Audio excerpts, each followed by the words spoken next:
Can you kind of talk about what inspired Vinnie's Pies? The vision for the space was, how can we welcome people into a space where people feel welcome and feel like they're walking into like someone's front room?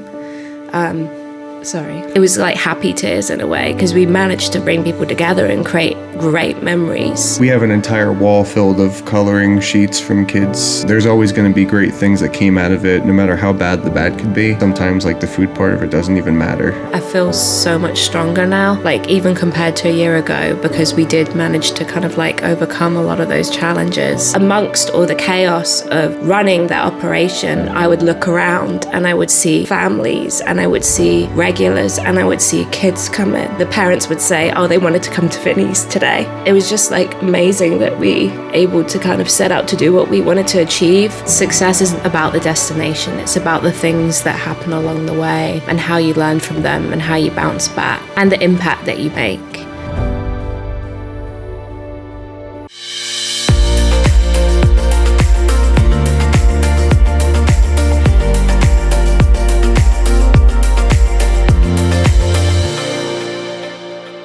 Hey guys, Vinnie from Vinnie's Pies. And Ursula from Vinnie's Pies.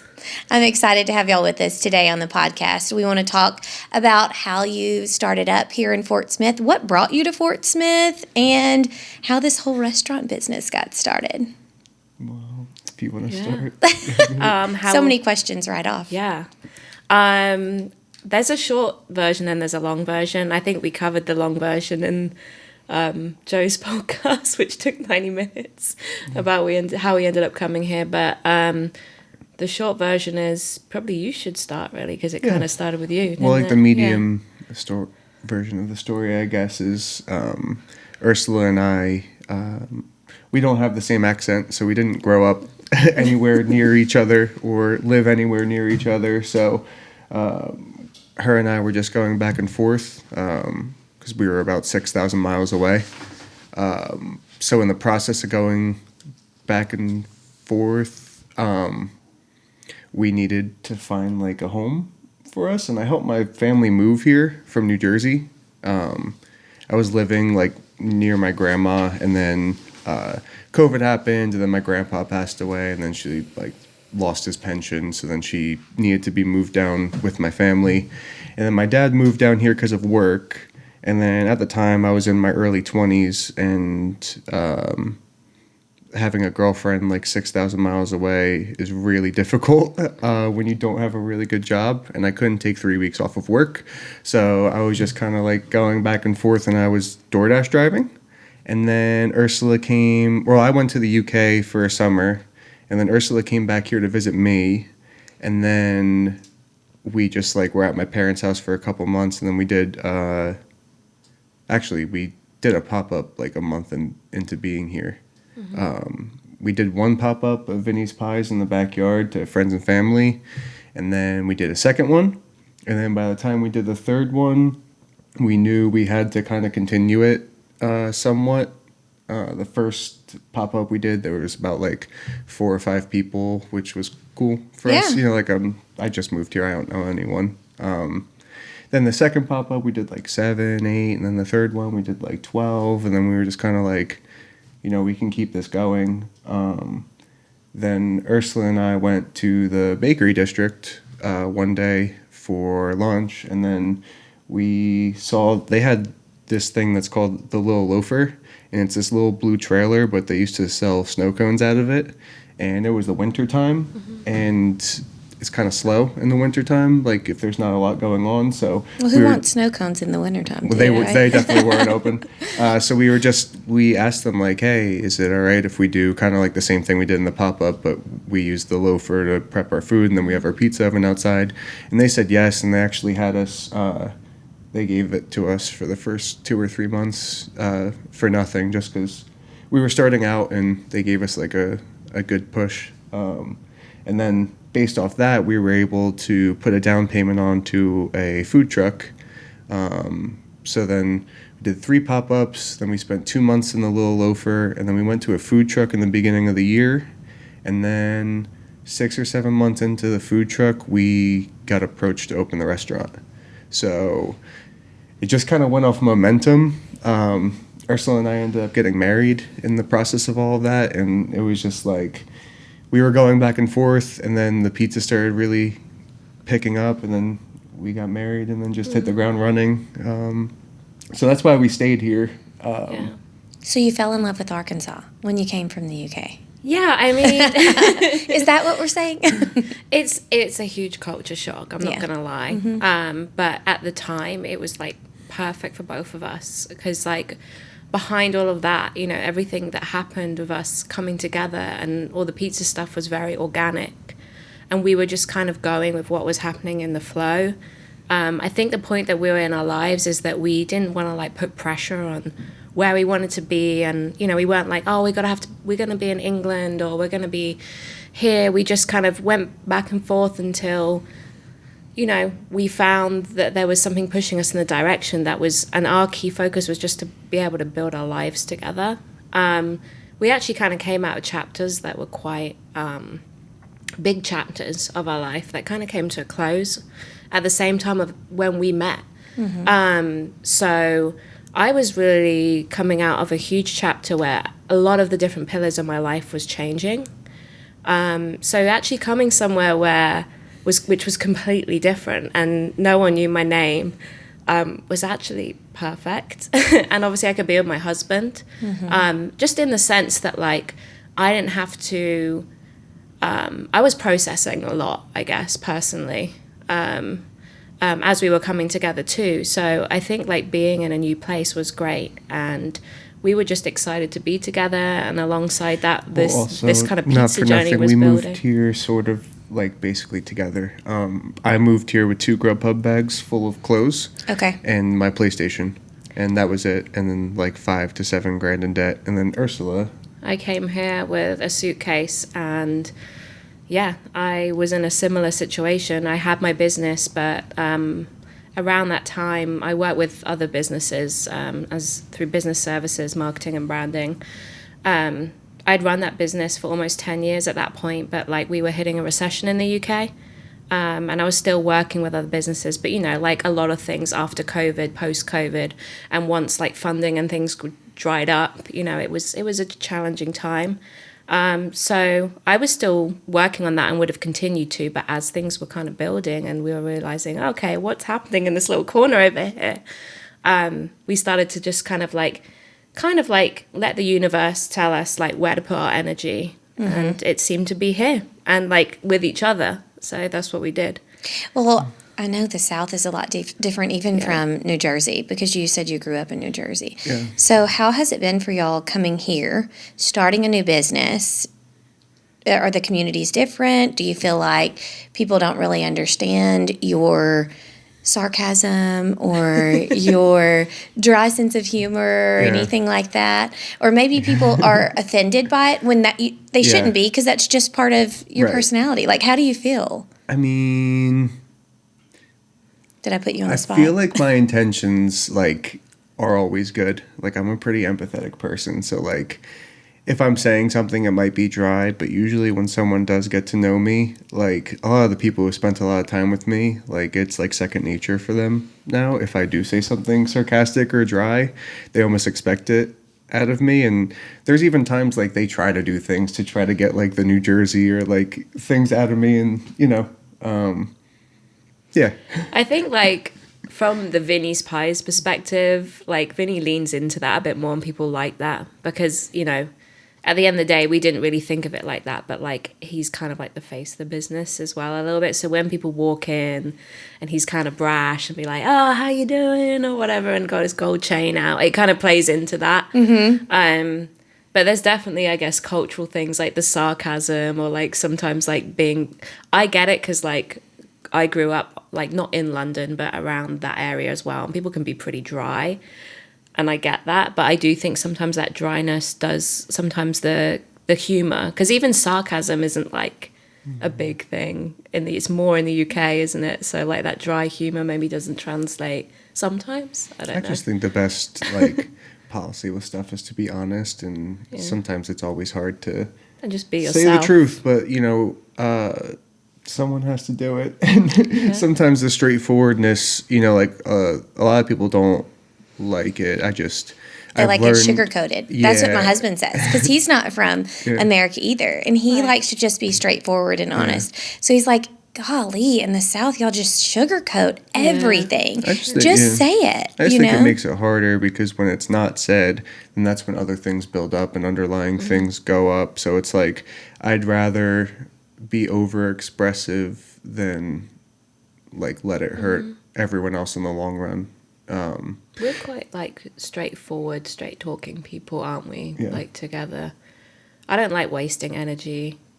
Whether I've known it or not. 100%. Yeah. I'm right there with you. Yes. And I've been in places before or chapters of my life where I have wasted energy, whether I'm knowing that or not, you know. And, you know, same with you, I guess. So it's kind of like just putting your energy in the right places and knowing where everyone stands, I guess, helps. Yeah. Yeah. Yeah. I like that a lot. So can you kind of tell me, obviously you said we've had conversations prior to this, but you've been in the restaurant business since you were 17. So what kind of inspired Vinnie's Pies? I know Vinnie is the face of it, but it's a husband and a wife restaurant. So I think it's important for people to know that too. Yeah. But can you kind of talk about what inspired Vinnie's Pies? I know you said your startup, your food truck and everything like that, but tell us more about your background. Yeah. Well, first off, the inspiration for Vinnie's was really just based off the story. Just like I wanted to be near Ursula. And I loved making pizza based off like the experience I had and what I've done my whole life. And, you know, it just felt natural because she's also had a food business before. She helped startups. She does the whole marketing side of it.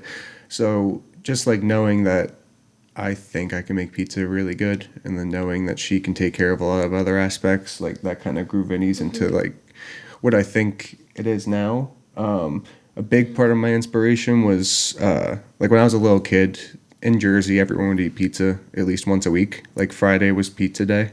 So I literally had pizza every single week. My kid could have it every day. And it would be like New York style. Like there would be like 5 or 6 mom and pop places like Vinnie's in my hometown. My hometown was small. My dad used to deliver pizza on the weekends as a side job. So I used to sit in the car with him and like listen to music and eat pizza for free.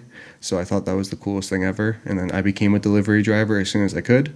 And then whenever there wasn't deliveries, I just watched and learned. And then pretty soon after that, I became a pizza person. So I just celebrated my 10 years making pizza, which is Congratulations. cool. That's awesome. And then I guess the real basis of the concept of Vinnie's was, I guess, when we met. And Yeah, I guess like it was kind of like our backgrounds together. Like we kind of tried to merge like my background within marketing and branding, and then Vinnie's background in food and as a pizza guy and operating pizza places. And we kind of just joked about it at first, you know, be like, oh, that would be cool, like, you know, maybe do a food truck one day. And well, also it wasn't a big part of that was when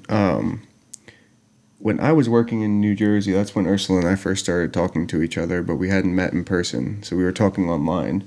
And Ursula would see I drive like an hour and 10 minutes to get in every day, and I would work like 60 or 70 hours a week, and the owners wouldn't show up, and then she'd see how hard I would work. So then once I didn't have to do that anymore, and like I left that, you know, she was like, you know, you already have, because when the owners left, like I had to put the orders in, I had to write checks, like I had to do everything for that. Everything. So I did that for like 7 years, like fully running a place. From 17 on. Yeah, Is that correct? From Or is this a 17 I different started making place? pizza. Okay. From like 21 I started being like putting the orders in, doing Well, the payroll operational side. operation, you know. So yeah. So yeah, I kind of saw that insight, but I think going back to what you were saying as well and how you grew up, and we try and bring that into Vinnie's now, is like, as a husband and wife, I think we have this innate want to bring people together. Like we love hosting, and not being from here, I think that was a really big connection for us to this place. Like even now, the people that we met along the way, they're all through Vinnie's, through markets, through you know, collaborations, through events. Yeah, that was always through the the core base restaurant. of Vinnie's. And we kind of brought that into the marketing. So Pie Day is one of the big ways of doing that. So Pie Day is Friday, but we called it like had a fun play on the words and called it Pie Day. But the meaning behind Pie Day is doing more than just serving food. It's about like, how can we bring people together? How can we make it fun? And how can we give back? And a lot of it stems from Vinnie's childhood that you would tell me about, is like having pizza on Fridays, being pizza night, and then like the whole Italian family of like gathering as well, not just on Fridays but Sundays as well. So yeah, I think there's a bit of that. And then the Vinnie's... like I was trying to say too, is like, you, from the experience, like you felt like I was like kind of exploited by them, but you were like, we could do this ourselves. Yeah. Then when I stopped working for a bit, just a tiny bit of background, like me and Ursula met online, and then we didn't meet in person until about like 8 months of talking. And we met in New York, had some pizza, and then she went back to England, and then I got my passport, and then I went to England a few months later. This was like my 4th day of ever being with her in person, like ever.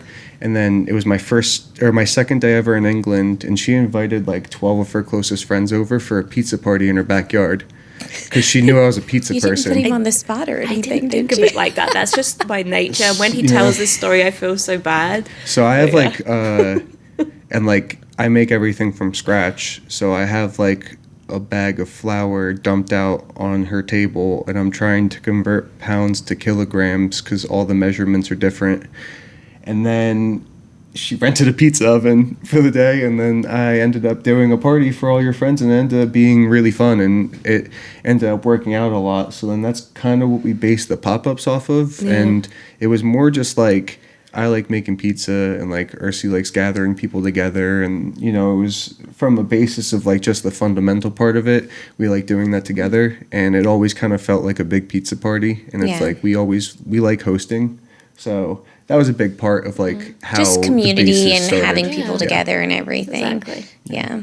Well, you've talked about pretty much your pop-up, the food truck, purchasing a food truck. Can we talk about when you actually got brick-and-mortar and the startup of opening your doors and some of the challenges that y'all faced by doing so? Yeah, I mean, we were excited when we were approached to go into the brick-and-mortar, just because we've touched on this a bit before on our story, so I won't go into it massively, but we were having to turn away business, and the way our setup was on the food truck, it wasn't geared up for high volume.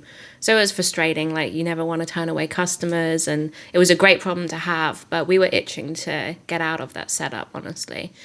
And when we went in there, we were excited because we were like, right, we're going into a space that we can welcome people into. So like, how can we carry this idea and like what we love to do forward even more?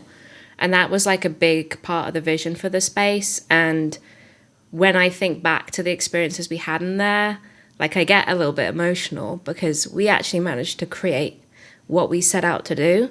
The vision for the space was, how can we welcome people into a space where people feel welcome and feel like they're walking into like someone's front room? Sorry, I'm getting a bit emotional because we just left the building. We had some really great experiences in the building, but you also had some trials and tribulations you had to work through as well. And it's a lot. You've moved to a new country. Y'all have grown exponentially quickly as well. Yeah. And who gets to do that? Not very many companies, And for you to be able to share your journey for other people who are interested in doing this as well is huge. No, for sure. Don't get me wrong as well. Like, I'm so proud of what we've achieved. Yes. Like, just to kind of link kind of the things that we were saying. So when we got the oven, the backyard oven, which we used for a pop-up, that was $1,000. That was basically what we put into the business to start with. And Vinnie's dad actually kindly gave us that money to get started because we weren't in a position to get started. After year one, we hit 6 figures without a lot of initial investment. And in year two, we hit 1.5 million at the restaurant. Let me stop you though. Yeah. After year one, were you were off the food truck? No, not yet. One was okay, I'm food trying to. truck Yeah, sales. year Okay. one was from pop-up. Obviously the backyard was just test grounding. It was donations, but it was from the pop-up to the food truck Okay. sales. We did 6 figures. And then the restaurant, the year we just had, we hit 1.5 million. I think the reason why I brought up emotion in me is that there was so many, it was like happy tears in a way, because we managed to fulfill what we tried to do, was that we managed to bring people together and create great memories. And amongst all the chaos of running that operation, I would look around and I would see families and I would see regulars and I would see kids come in, and they would, the parents would say, oh, they wanted to come to Vinnie's today. And it was just like amazing that we able to kind of set out to do what we wanted to achieve. Part of the vision of the back wall, for instance, like all the tiles that we chose on the back wall were all carefully considered so that whether it was a kid or whether it was, your grandma, everyone would find something in those tiles to talk about. And people would always comment on that, and it would be a conversation piece. And I just look back at that era in such a great time that I know I will always look back on in years to come. Because for us, that was the beginning of our journey. But it is also very emotional for us. Yeah. Like, obviously, there were a lot of hardships that happened in the time we were open, but for everyone, not like for every time it's been hard or negative, I do try to think of all the positives that have happened in the year. As far as like, we have an entire wall filled of coloring sheets from kids that wrote, and then they write like notes on it, and then I have like at least 40 pictures that were drawn of kids, like, and like there are some people that come in that have nicknames. There's someone that like calls me Big Cheese, and they come in like all the time, and it's just like I have kids that have gifts. Like there was like a stone that was a square, and she painted it into a pepperoni pizza, and it's like just. There's actually like twice in the last week, there was like 2 kids. One was about 8 and one was 12. And they walked over and they waved at me, and I waved at them right away. And I was like, hey, what's going on? And then their parents are like, do you actually know him? Because he's been talking about this all day and saying, Vinnie knows me. He's my friend. But I walk in and it's like, we did like the kids' school. And, it's more than just like, not the adults that are giving a hard time, but it's like, I can look at all the positive things that we were able to do. And, we have like kids' birthday parties, and being part of someone's core memories is more important than any hardships I can face for the short term, because the long term, like, they might always remember that, and I always am too. And there's always going to be great things that came out of it, no matter how bad the bad could be. There's always like, not like beautiful moments like that. It's just like, there's like sincere things like that. That's like, sometimes like the food part of it doesn't even matter, and it's like the experience that I'm doing for that. That's honestly what spurred us on, because like the actual operational aspect of running the business was tough. There was just a lot of just some of the hardships, like a lot of the things were just, we were at the mercy of other factors, and when we opened, everything felt natural for us. And we had a mission and everything. Like as soon as we announced, like we had to push back the opening of the restaurant by like 6 months, and then our electric got cut off, and we had like struggles to try to actually keep things going. But us being a new business, we don't have financial backing. Right. And like we only have what we did off our first year on a food truck. So when things are pushed back, we can only say, okay. And then your lights at the restaurant or your lights at your residence? At my actual house. Okay. Everything, like there's been a lot of times where, like obviously I've chose the restaurant over like our personal means. And I think that's one of the things that we'll probably get into about like the kind of true stories behind, what you really do sometimes have to put on the line as an entrepreneur, and that kind of thing is something you just can't explain that on social media, but it's something that a lot of entrepreneurs face, and I think that's why we wanted to be open and honest about our journey today, because I think it's important to be real. I think from the outside people see a lot of success, but success isn't about like the destination, it's about the things that happen along the way. And I think that's why I hold on to those things, like the impact that we made and the vision. But also there's the lessons that we have learned. I think one of the big lessons going into it was that we scaled from, we had a team of 2, and then it was me and Vinnie before we went into the restaurant. And we went into the restaurant agreement knowing that we were going in as a food tenant, essentially. But we ended up taking on a lot more. We ended up basically running the whole operation, but we did that under the pressures of the opening weeks. So as you can imagine, and you know how things are in Fort Smith, things get ransacked at the beginning.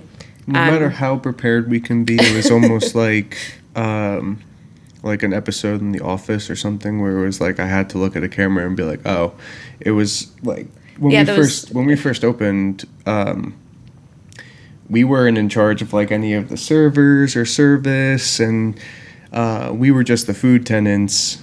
But so like the host and the front part of it, y'all were not a part of that. Well, we had to hire them, initially, essentially, we came in as a food tenant, as a contractor. Yes. So we essentially came in to do the food and the rest of the operation, bar, front of house, all the front of house staff. I acted as host because I thought it was important to bridge the gap between what we were doing and the front of house because of the amount of carry out that we do. Yes. But it became way much more than that. I just wanted to make sure that we explain what that means exactly when you're a food tenant versus. Well, we're trying to prep for like doing 350 pizzas, but me and Ursula hired all the front of house people though, and all the servers, and then had to schedule them 5 minutes before we were opening doors. We're worried about pizza because that's what we're worried about. None of the servers have like checkbooks to write orders down on, and there was nothing even said. So it was just like we were kind of thrown into the water. And then I had people that were leaving being like, your pizza's really great, but you need to fix your service. And it's like, I can't. Well, I wasn't prepared for that because I didn't know I was going to have to because I didn't sign my lease. Yeah, they also stating that was going to be the case. I think it was also hard because it's hard for me reprimanding someone that's not my employee. So like when things are happening, I can't just yell at someone that's not my responsibility. Right. But it's my product, and I feel proud by that. And Yeah. The reality was when we opened our doors for launch, we had more than like 300 people coming through on a Friday night. And there would be a lobby full of people waiting for like hours to get the pizza. So, it was quite a lot of tension, especially at the front where I was standing. And it was sort of managing that plus a team of 20 people's questions, which I maybe wasn't able to fully answer because that wasn't supposed to be my role. Yes, I'm the owner, but I would have been way more prepared for some of those things. And also, other makes things me upset like on too the because POS. my wife had to take like a lot of verbal abuse up front just from people being upset based off factors that obviously someone up front can't control. Whether it could be a pizza messed up or us missing a ticket, they're screaming up front, and there's been times where it's like I feel bad because a high pressure situation. There's so many situations that I can try to control, but things that spill over and affect. I honestly wouldn't have minded dealing with those situations as much if I wasn't stretched out because I was trying to find resource for things that I couldn't be prepared for.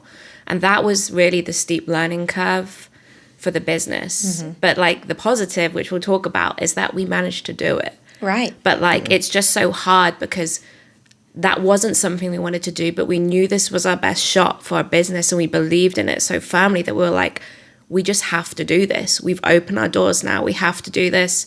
We closed our doors on the Tuesday on the second week to train the staff to make sure we're like at the end of the day, they're delivering our product. We want to make sure that this is right. And the only way we could be with our team was to be transparent. Little by little, I think towards the end, people had an idea because, we kind of essentially were working on 2 partnerships, but the lines were blurred. So I think they had to know some of the challenges that we were having in a way that we could explain it the best way so that in order we could continue and to have that trust. Because if we didn't have that trust, everything would have failed. And luckily, because we were transparent about the struggles we had, the team did really stick with us and stick behind us, and we kind of built everything together. It's a very fine line with vulnerability too, because it's you have to be vulnerable enough for them to understand some of the things that you're going through, but not be too vulnerable to the point where it could affect how they think of it. Like, you can't be vulnerable. Of you as business owners as well. Yeah, Right. because the hard part is there are a lot of business owners that, like, they won't be there as often. And, like, I've been there, like, mostly every Friday and Saturday. And then when we first opened, I was there, like, for the first 6 months. Yeah, we were there like over 50 hours for like the first 6 months, pretty much. You know, as owners, you know, I think that's something important to note around that as well. And like the differences of, you know, someone building, especially scaling so quickly from the ground up as an owner. I think sometimes there can be a lot of stigmatism around like the owner. Yeah, because we're there, it's like usually in a situation an owner has other people to delegate like bad news to. And, you know, there are people that say like, there are a bunch of people that don't like their manager, but it's because they have to do manager things that are in line with the business. But there's a lot of the times that gets skipped and goes right to us because we're there a lot. So like that personality part is a hard like give and take to have. So that was one of the things we quickly realized when we opened, because we had no structure, because we weren't ready to go into that. And that's not what you signed up for at all. And then you had to close your doors for 2 weeks after you open? Well, we closed for 1 day on the second week. Yeah, it was just a day to do like an intensive training. But the main thing I would say from all of this is just like when you go into something like that, no one can prepare you. It's not like a franchise, even though we were operating on a big scale. Like some of those businesses, we didn't have the rule books and we didn't have like the systems in place. We were just going to have to learn, make the mistakes and learn and try and do it to our best ability. And I'm just so proud that we managed to pull it off, and we managed to do it with like our team, and we created those systems and those rule books and also a hierarchy, because that was the thing that we were realizing. Me and Vinnie were like getting really overwhelmed because like it's hard to explain when you have a team, but when you're the one that's getting hit with 20 questions like every morning, when you're also dealing with the behind the scene things and the operational aspect, that was the bit that we found hard. It was just like a lot, and we didn't have really the help. We did great as a truck, and we had gotten into our groove. And in the beginning, we still had to learn our footing for scaling up and the food that we were at, but it was just chaos, and we couldn't focus on that. Like I always say this one story. Like I got asked so many questions that I made a joke that I get asked a question every like 40 seconds. I bought AirPods on the way into work one day, and I put them on, and within the first 45 minutes, I didn't make it past the first song. So I threw the AirPods, and then I gave them to the one of my employees. I was like, "Take these. I won't ever be able to use them." I think it was one day where it was just like, it was a hard week. You know, you're stretched out thin. We're in the launch weeks, and Vinny's like, "Right, I'm coming in today, and I'm just gonna get on with the pizzas, but put my AirPods in." But it's like, there's no choice. You have to do it, and if you're the only person that's gonna give that answer, you are the only person, until we managed to like slowly build, you know, like a structure with the team. We had leads, then we trained like some of those leads into managers, and like we did it. And then we had systems. We had opening lists, closing lists. Obviously we had like some of them already for like the kitchens, but like across the whole board. There's just so much things you learn in like from. Well, I don't think people realize like how much people came in to eat, but also what's the percent in versus carry out and catering and everything? Do you know those numbers off the top of your head? Because people don't realize that whenever they're coming in, that you're still doing a large percentage of carry out too. I will let you finish that part. From the food perspective, it's all the same for us. We just get a bunch of tickets, so like we just do whatever's first. Sometimes like we prioritize dining room because they've sat in. And it's a hard dynamic because the servers sometimes will get overwhelmed when the whole dining room is full. But when the whole dining room is full, sometimes the amount of takeout that we do is like around like 38 to 42% sometimes. So when you think the dining room is full, like the lobby is just like packed full of people. And then there's like overspill, and then Urs has a huge wait list app with people on an iPad, and it's just it gets overwhelming because the amount of carry out we actually do based off like our Pi Day deals and stuff. We do, yeah. I think like people often think the host job's like pretty straightforward, but not at Vinnie's. And I'd always make like a bit of a joke about it. Not like a joke, but I would say to people that are coming in as the host, I'm like, there's 3 roles up here. There's sitting people, and on a busy night, that'd be a wait list. There's the phones for carry out, and then there's also DoorDash and Slice. So we have to communicate, and often you've probably seen us running back into that kitchen, communicating with them, making sure that dashers are informed, that customers are informed. There's quite a lot of different things. Obviously, aside from all the organizational part, making sure the menus are wiped down, all the classic host duties. So at the beginning, again, one of those things, because we weren't ready for it. I thought like when we were going into this, we were going to have a 50 cover restaurant and that would be fine. When I knew there was 100 covers, I was a little bit scared. I was like, well, I hope it's going to seem busy. You know, I didn't know we were going to be running at like max capacity plus some. Like I expected it in the opening weeks. But because of that, we didn't have like waitlist apps, and we didn't have, then we didn't know how many sales we'd be doing in comparison to dine-in. As soon as I started getting the data, it was like really, it made me understand. I was like, wow, I actually respected myself a bit more, because at the beginning, I found it really hard being a leader and not being well informed. Like it made me feel very incompetent. And, you know, there's obviously the cultural barriers. The service industry is completely different in terms of how people get paid in the UK. It's not as tip-based. People don't get cashed out at the end of the night. So, like, obviously getting my head around all of that. But when I got the data and understood, I was like, wow, we had 200 people waiting on the waiting list tonight. I started like, and then I was like, oh, and we did 40% of the business, the sales up here. I was kind of like, right, this is great. I'm using this data to understand like actually what we're doing up here. So yeah, we were doing a lot of business for carry out, but also like seating a lot of people as well. So sometimes at the front it could get a little hairy for sure in the beginning. And then in the midst of all that too, we also do catering. So like, well, that's what I was going to say. Don't you do catering too? Yeah. A lot of the time we don't. We try not to do catering at the same time as us being like open for business on busy days. Yeah. There have been some times on the Saturday night we've done like an order at 6:15, and that gets super stressful. So a lot of the times we try to push it during the week. Like we have a lot of events with ArcBest, and then we go to a lot of different. I don't know, we cater a lot of different events. So we do like monthly parties, and then we have pizza deals, and then we even have the truck out for events sometimes and do weddings. And so, it can be very like... Yeah, we've done some cool events with UFUS. What was the game we did for the Lions?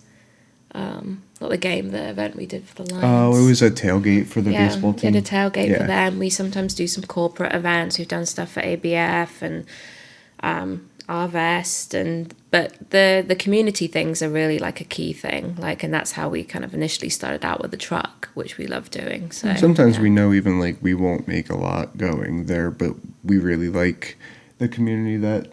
Like sometimes it's like certain neighborhoods where it's like I know that we have like a lot of passionate people where it's like even if we only made like $400 or $500 out, like it would be worth going out just to be like, you know. We did that a lot at the beginning, the moving around on the truck, which was hard because when you're moving a business around a lot, obviously also there's a lot to truck was from consider. 1986 and it broke down every 3 times I tried to drive it, and it only went 50 miles an hour, and it didn't have a seat or a second seat. But it was cool because we kind of like got our customer base. As soon as we launched, I'd seen a lot of that happening over COVID, and a lot with startups where people would like manage their online ordering in a certain way that was like feasible when you're doing it in a smaller capacity. So whether it's online ordering, pre-ordering, or calling in and ordering in a time slot. And that's what we did, and our customers responded really well to that. So we weren't reliant on where we were located, which enabled us to like turn up at community events who wanted to have us there present. Urs drove me crazy that summer because I was the friendly neighborhood pizza man, and then she had a different thing every 2 or 3 days. Sometimes like, here's your schedule. I'd be in 3 crazy. neighborhoods in 1 week sometimes, and like the beauty of that is like every time we do that in those neighborhoods, even if we got like 10% that kept coming back, we ended up making where we were at the bakery like she ended up making it a pickup spot and a destination. So all those people that we kept going to those neighborhoods drove to us now. So we didn't have to rely on like just like regular foot traffic. It was all call-ins. Like my phone would be going off from like That was smart, though. Yeah. Just to get your name out there more. When drove we me lived in crazy, but it was Ohio, we okay. had a lot of events like that in our neighborhood because I lived in a much larger neighborhood. So Yeah. we would call food trucks for like, block parties and different things. Is that similar to kind of what you were doing in the Like neighborhoods? that. And Yeah. stuff? Or we would just, I like, don't see that a perfect- lot here. Can we do it Yeah. again? Can y'all get the truck ready and let's do it again? I think I would do it again, maybe in a newer truck. There's certain things I think We're like renovating the truck right now. Yeah, we're renovating the truck. It wasn't super reliable. We've got it into a better place then because back then, honestly, when things would go wrong with the truck, we weren't in a like huge position to be able to get loads of things fixed. You know, we were doing it pretty hand to mouth, but. Now we are renovating it, but I think like I would definitely do that maybe like with a newer truck, like if it's moving around as much. But it is hard because I think like sometimes people say, oh, you know, I don't know, people have two different perspectives. People think, oh, like brick and mortar is really hard, and it is, and some of the challenges we've shared. But food truck, people that run food trucks, I have a lot of respect for them after like all the hustle like to get where we were from the food truck, because like not only was I think a customer made a post the other day or comment saying like I realized the moment when I stepped onto that truck in the summer and it was like 115 and seeing like how hard you guys were working. She was like, I've worked in service industry all my life and I've never stepped into a kitchen that hot. And she was like, I realized then like how hard you guys were hustling for this. And it was true. Like Vinnie would honestly at some events be standing over the oven at 115 for 6 hours without a break. Not in a gross way. I'll come home and my clothes his be clothes wet would every be day heavy just with because sweat. I'm standing over the oven and it's like So like it was the true essence, you know, like of the whole blood, sweat and tears, you know, in that way. But like there was so many other aspects. So like when you move, you have to get the truck ready every time you move and then every time you set up. And then there's so many other factors because everything's mobile.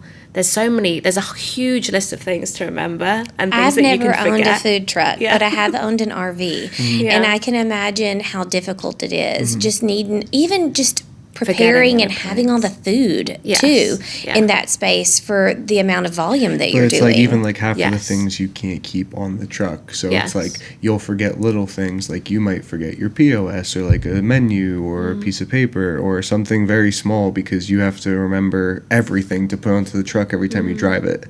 So you almost need a checklist, which I'm sure you did, Ursula, because you seem super prepared for things. I am pretty organized. I'm pretty Yes. ADHD as well, so it's organized chaos. That's But, okay. yeah. That's my life on a daily basis with 4 kids. So I understand. But your business has evolved a lot within a Yes. short period of time. Yes. And you've had a lot of really hard lessons learned. And at this point, the brick and mortar is closed, but there's so many other things that y'all are working on at the moment. Yeah. And y'all have had so many great achievements. Do y'all want to talk about some of the awards that you were able to get? Yeah. So we won multiple awards they were awarded in end of 2024 within the last year. But yeah, we won multiple awards for Best New Restaurant with Times Record and Best of River Valley and Best Pizza with the same Times Record and Best River Valley. And then Vinnie also got an award for Pizza King recently, Oh yeah, from Honest which is like a fun little thing. But I have the crown. yeah, Why didn't we you make a bring joke it? You that I should should have brought brought it. it. Yeah. I should wear it We packed it everywhere, out. but I don't.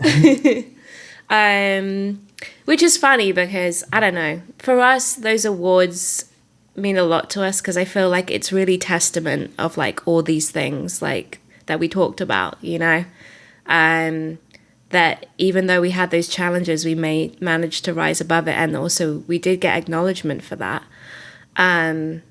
But yeah, which is great. And like, you know, just to reiterate, I think we decided to, you know, as much as we have a lot of memories in that space, we decided to leave that building prematurely because it wasn't sustainable. And we did that so that we can put our energy into things that are going to help us grow. The long-term health of Vinnie's needed what we did in order to survive. And Urs can keep going on that part. But a lot of the people that we have still with us, like, they have kids, they have a lot of responsibilities. They've been there for us when it's been really rough.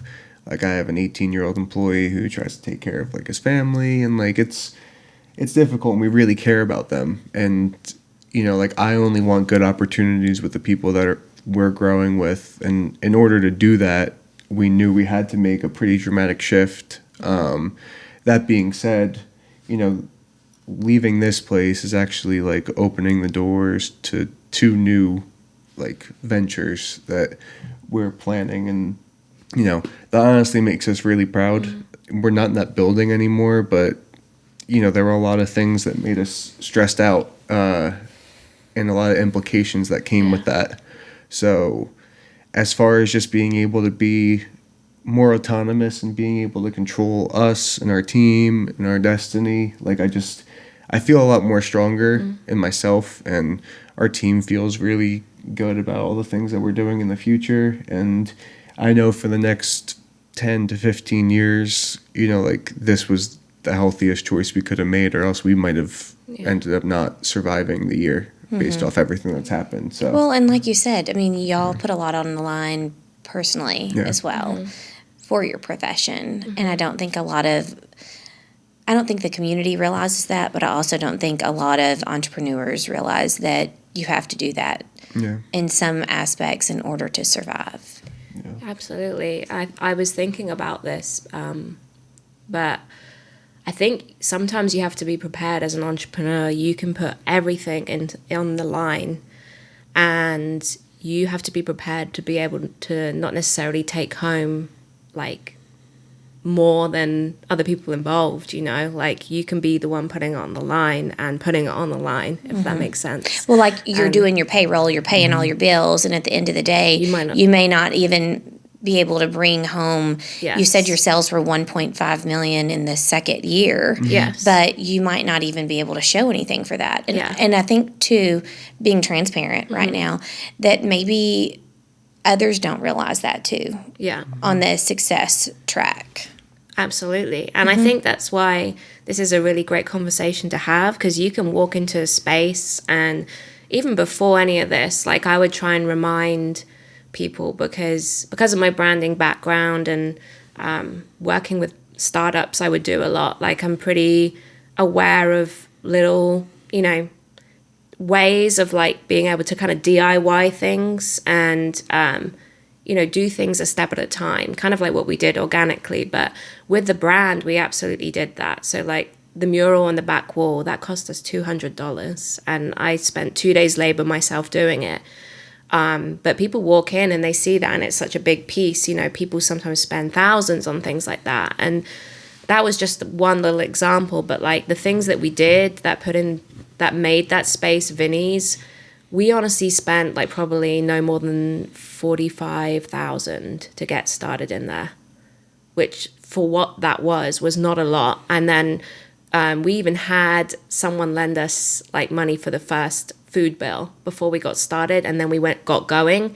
And obviously we did great for the beginning, like, weeks, and we still continue to. Like, actually, we didn't see, like, apart from the summer, which I think around Fort Smith, a lot of, like, restaurants do find it slow down a little bit, especially with the heat and maybe our location. But we didn't really see, like, a huge decline. Like, just in January this year, like, we were hitting around the same as some of our opening months. But I think the point I was trying to say is betting on ourselves. Basically, it's like, we have to put it all on the line, but, like, the team that I know, Ursula and I know that we're going to be able to make it through anything, because we have before we open this. So just to continue on, it's just, you know. And I think, like, from that perspective and putting everything on the line, the thing that kept us showing up every day, obviously there was an element where we had to, because when you're in an operation like that, the thing that did shock me when we were actually doing this as a full operation, because eventually we did take it all on, because we were doing it all, so we took it all on. But it was a lot of the costs associated with that were a lot higher than what we anticipated as well. And let me just reiterate what you're saying. You're saying when you signed on to be a food tenant, and then you ended up taking on the whole operation of the front of house and everything as well, correct? We then took on the front of house, which meant taking on payroll.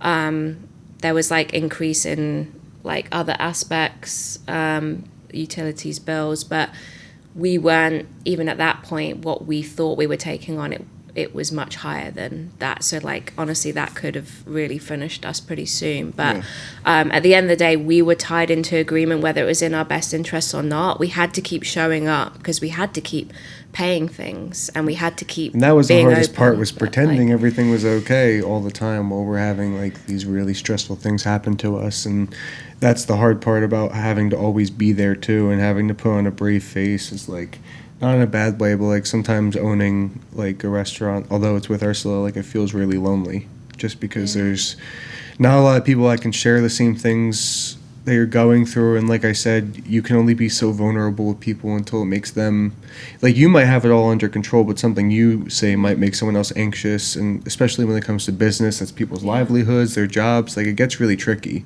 So Well, when you say that, because I want to talk about community for just a second, did you get a lot of support from other businesses in the community that could have those conversations with you? Because it might have been some struggles they had, maybe initially, maybe now, How has that kind of affected? So there is, like, when we started, there was a lot of people that had kind of similar journeys to us reached out. Like Lana, she owns Pisces, that's across from Harps. she's great. And Yes, because that was a food truck And she was the initially, first right? food truck The in Fort Mediterranean. Smith. Yeah. She's amazing. She's really inspiring, and she basically runs that single-handedly because her husband goes around all the state fairs with the food truck. So half the year she's operating that on her own, and she has a 3-year-old. Oh no, he's older than that, 5-year-old as well.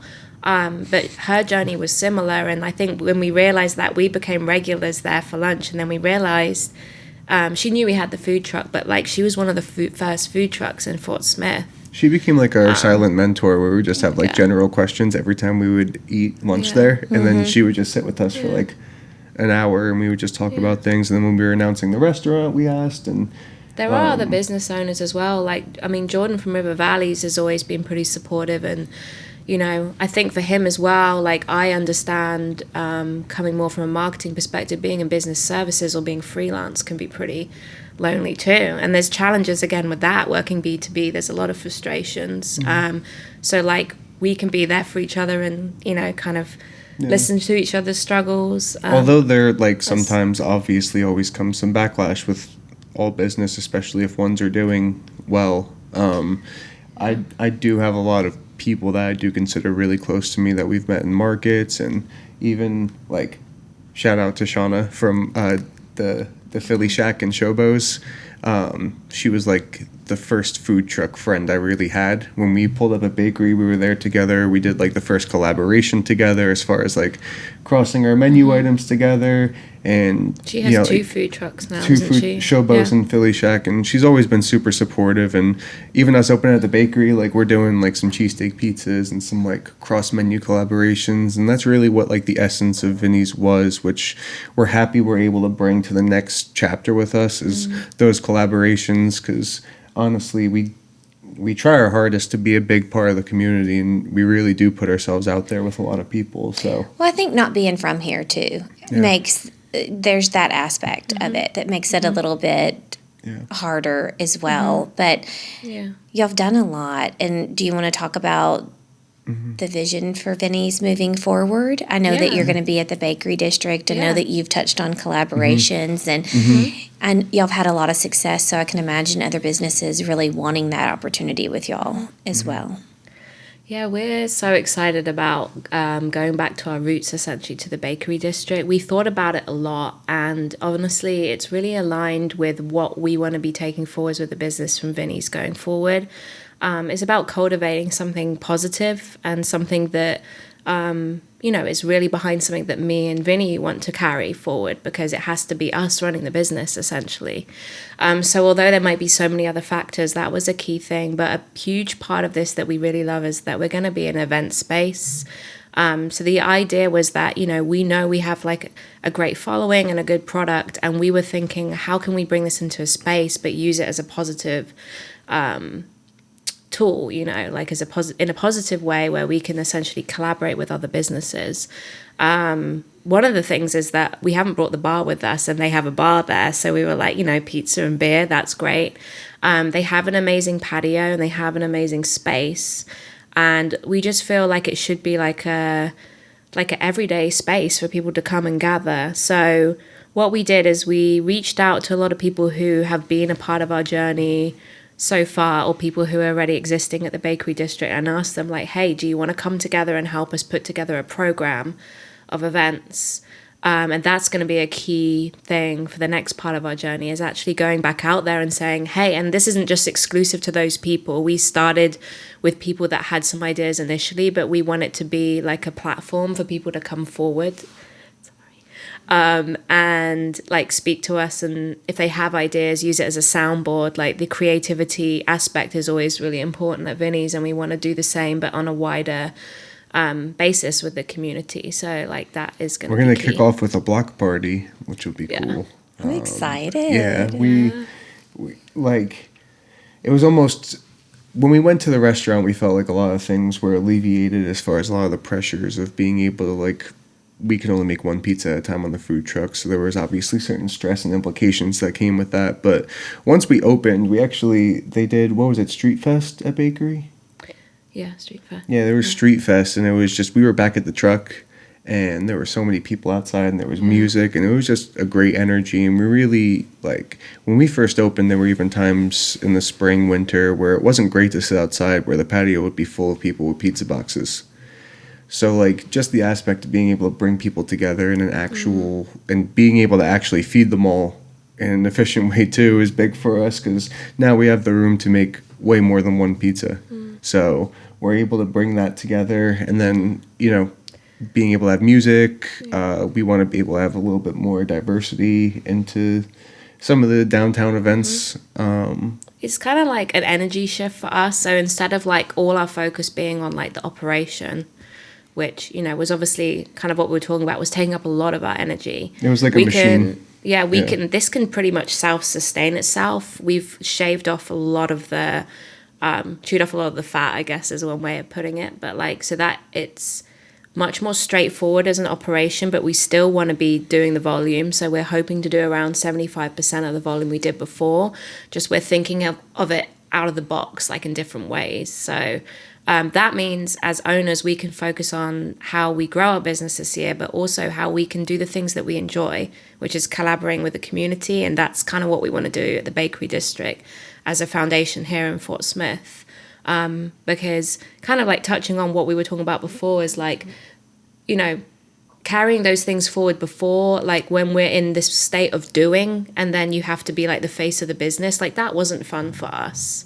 Like there were aspects we still had fun. We had to turn up and do it every day, but like we want to just. Well, there were times where I was so stressed, and then Urs has to come up to the pizza line with her phone. She's like, "I gotta record a story for today."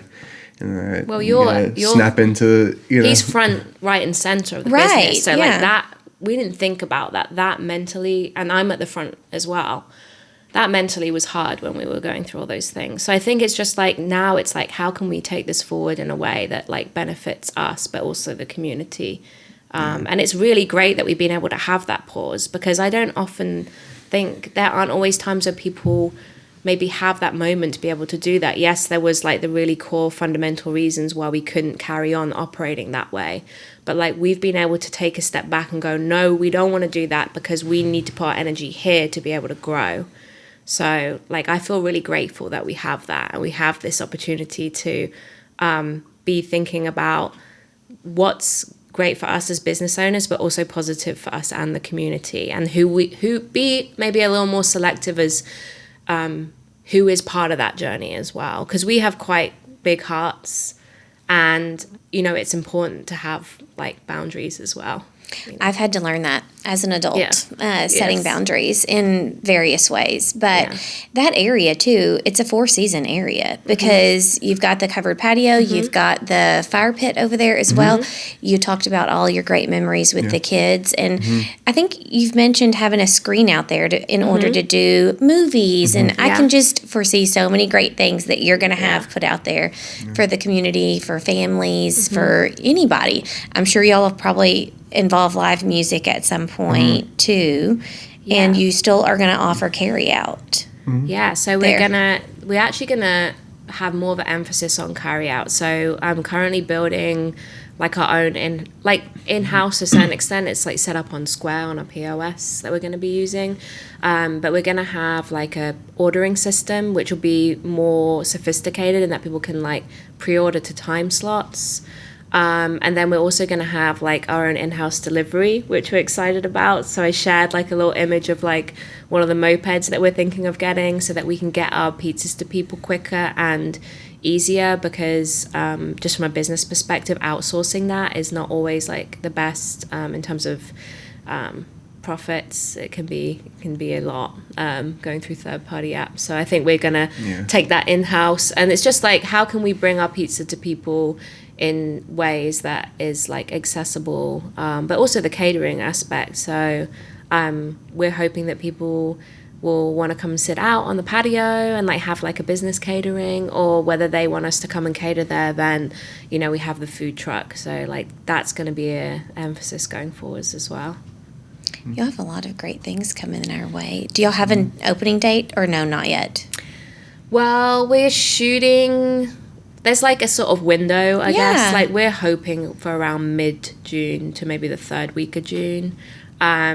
We do want to get things going soon though. So if we're not able to launch the full container, we might like just open the truck for like some secret pop-ups. I know a lot of our customers are like missing their pizzas at the weekends especially, and things like that. So we don't want to leave it too long as well. But actually things are starting to move forward. I get text messages all the time from old customers. I have a lot of things going on in my mind that I have ideas for. So that would be great. Yes. But yeah, we're really excited. There's not a lot that we've shown yet in terms of the development of the container, but the way it's going to look, and there's just like some fun elements that we're really excited about. I think like it'll be great. I'm just going to have a lot more fun making pizza again, and that's what I want to do. We just want to have fun running Vinnie's, and we don't want to run it because we feel like we have to, or like we have a responsibility or a burden. We want to be able to do it naturally and have the people that are with us also naturally like benefit from it. We just want to grow and want people to grow with us, and we're just, honestly, we say it all the time, but like it's just pizza. That was a lot of the things we would say whenever it was really hard, or whenever anyone would give us a hard time, be like, it's just pizza. Like I'm just trying to do something that was part of my childhood and something I like doing with my wife, and it's just, that's all I'm trying to do here. So anything extra than that, like I'm not really here for. So I'm really excited we're going back to part of our roots, but being able to do it our way and being able to do it a lot better than how we did it originally. But this way is going to align better with us, and it'll also give us a better headspace for all the things that we're doing past this and once we open. Basically. Well, as we're wrapping this up, do you want to give any inspirational advice for those looking to be entrepreneurs, or would you like to give any advice to the community leaders on new restaurants, new food trucks, community involvement, and how to follow y'all's journey? Yeah, I mean, I think just to wrap it up, I think like the whole, like the key point of all of this is really that success isn't about the destination. It's about the things that happen along the way. And how you learn from them and how you bounce back, and the impact that you make.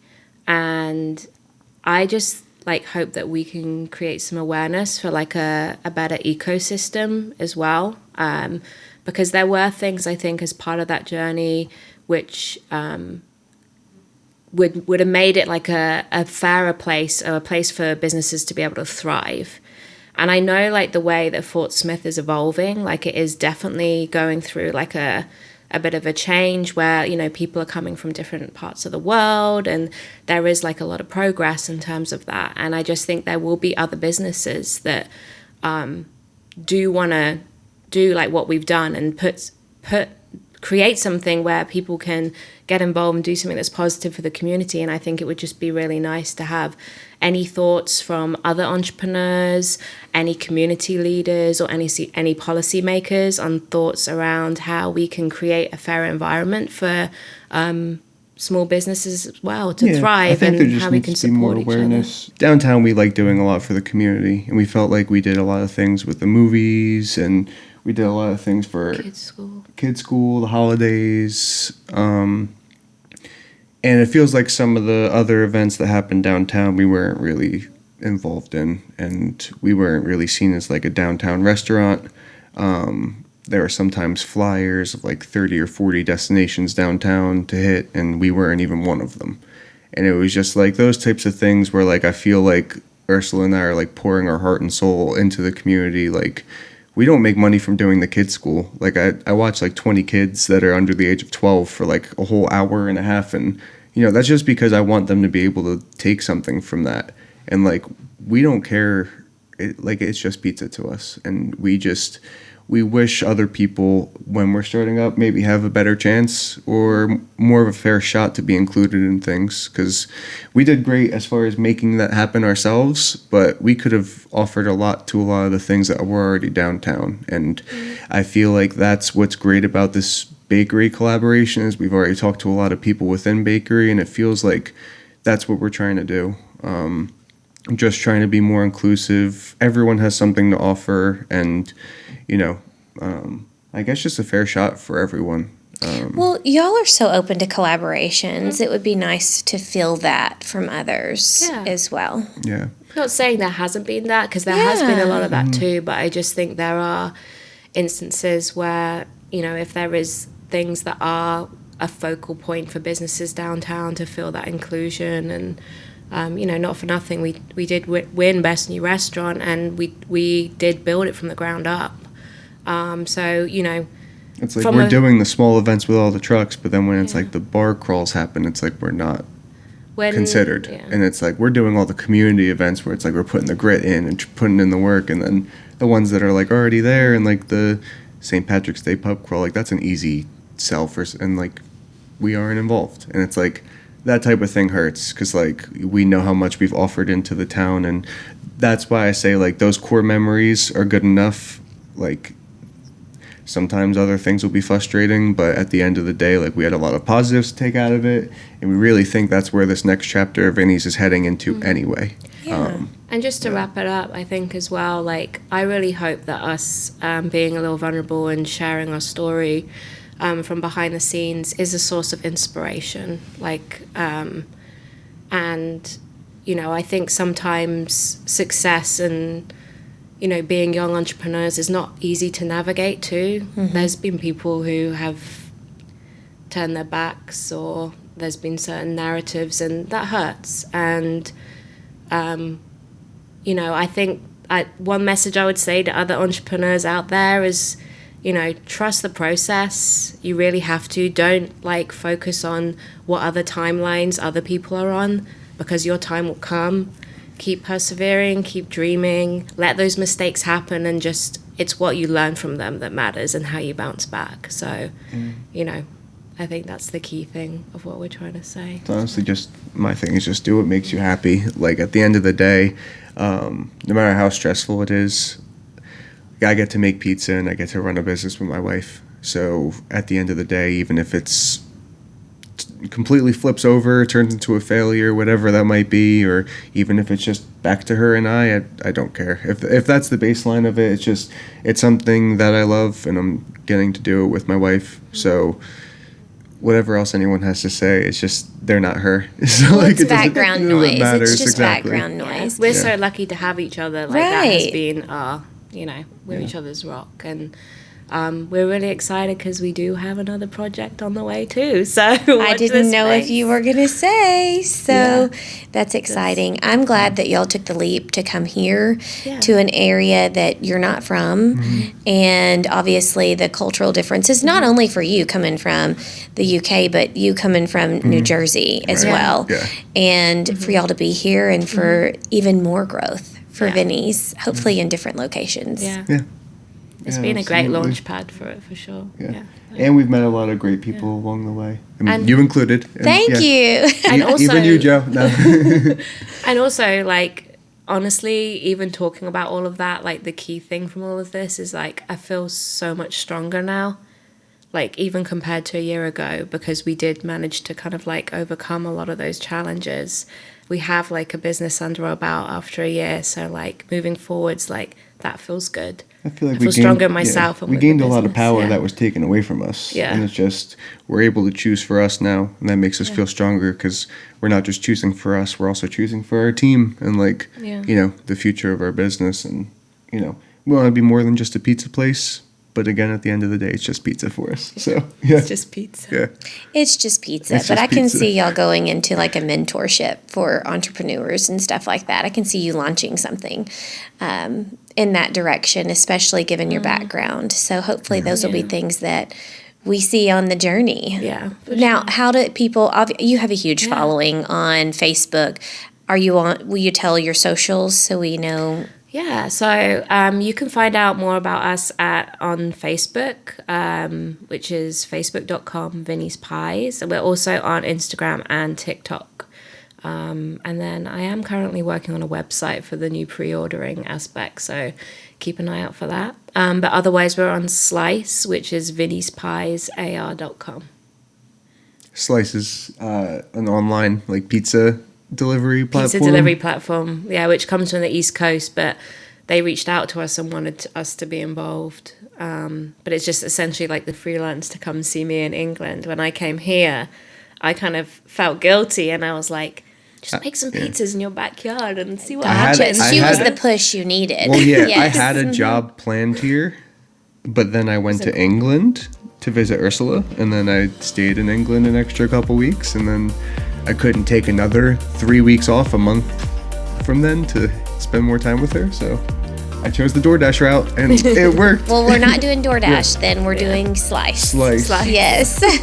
Well, thank y'all for being here, and we hope that y'all tune in to see Vinnie's Pies Journeys.